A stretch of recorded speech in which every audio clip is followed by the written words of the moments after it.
urgent, analytical tone. This graph tracks a collision reshaping the global labor market, including the Arab region. While enterprise AI adoption climbs, job security for entry-level cognitive work is plummeting. The ILO reports companies are already making workforce cuts and reallocating capital at this intersection. Most people respond by pivoting their career or business toward AI, yet 70% of founders are building in categories already past the point of saturation. This is the wrapper trap, building a generic interface over a commoditized model like ChatGPT and assuming that creates a defensible business. In the 2026 market, the quality of the base AI model matters less than the specific niche you choose to serve. This heat map of 50 AI startup ideas reveals a dense red ocean cluster. These writing assistants and chatbots face collapsing margins as the market overfills. The blue oceans are sparsely populated, categories like compliance tech, heavy industry, and vertical SaaS. These markets offer high willingness to pay because they solve specific operational problems that a general-purpose chatbot cannot reach. Growth in these sectors comes from identifying the analog friction points the mainstream tech industry ignores. Building a horizontal tool, like a meeting summarizer or support chatbot, requires very little proprietary logic. Reaching early users is often fast, but that initial traction obscures a complete lack of a structural moat. Your product is overtaken the moment an incumbent like Zoom or Google integrates the same AI features into their platform for free.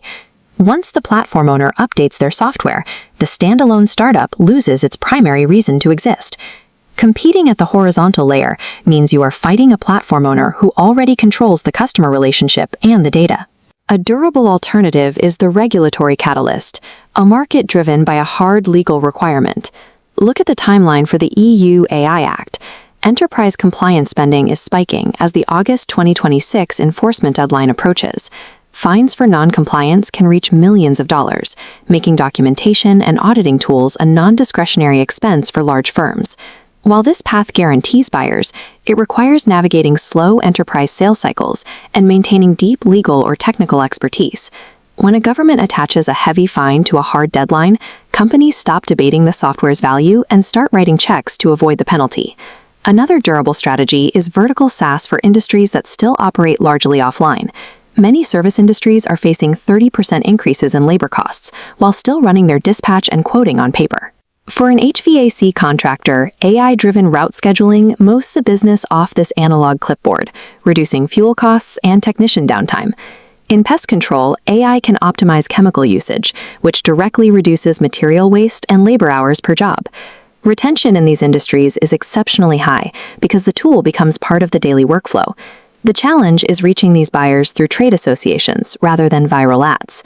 Business owners pay for these solutions because the reduction in labor and material waste shows up directly on the balance sheet. Surviving the AI shift also changes how you scale a team. The old metric of using headcount to measure growth is becoming a liability. This is the shift toward barrels, individuals with the agency to take a high-level directive and finish it without constant supervision. The startup Vice achieved better metrics with a team of 40 barrels managing automated systems than they did with a traditional workforce of 160 people. This approach maximizes leverage, but it requires a much more rigorous vetting process that prioritizes problem-solving ability over university degrees.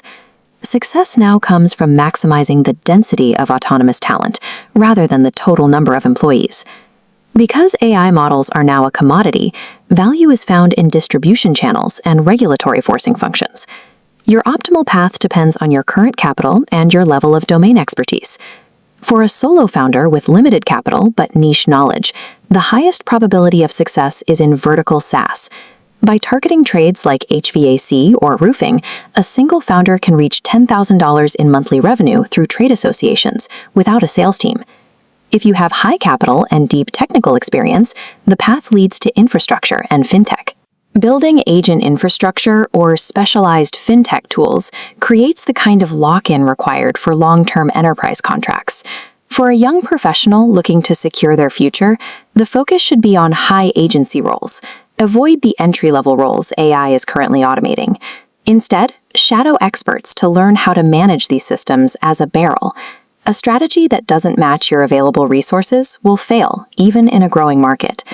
There is a wide gap between the marketing hype of the AI boom and the practical reality of what builds a lasting company. Relying on generic wrappers and standard credentials no longer provides a competitive edge in this market. The advantage belongs to those who apply AI to the friction points the rest of the world is too bored to fix.